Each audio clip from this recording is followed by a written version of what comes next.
дуруд ҳамдирони азиз, баъзе беморон беморияшон кӯҳнатар мешавад ва ба кокс артроз мепечад. бисёри онҳо савол медиҳад ки доктор маълумоте бидеҳед ки аз чӣ сабаб кокс артроз пайдо мешавад.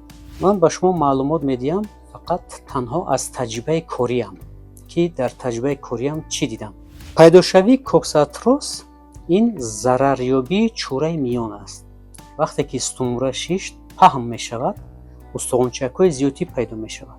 вақте ки устухончакҳои зиёдӣ пайдо шуд, вай устухончакҳо аз дарун ҳам мушакҳоро зер мекунанд, ҳам торҳои асабро.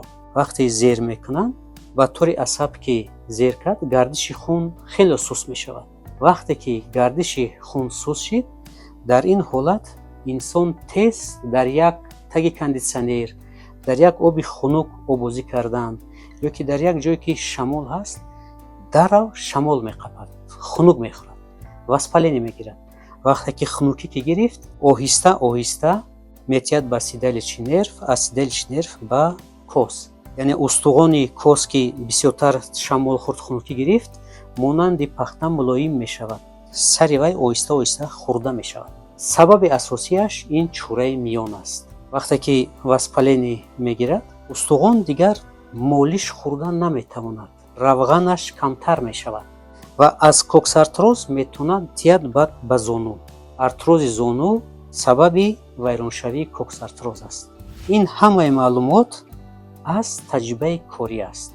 вақте ки мо кокс атрозро табобат мекунем ё зонуро табобат мекунем, шифо ёфта наметавонанд баъзеҳо, бисёриҳо. дар ин ҷо ҳатман аввал бояд чӯраи миёнро табобат кард. ҳатман томография мекунен, дар томография мебаред ки грижа дорен, остеофит дорен, онҳоро бартараф кардан дар кор, баъд кокс артрозро. вақте ки мо миёнро табобат мекунем, кокс артрози сеюм дараҷа бе ҷарроҳӣ шифо меёбад.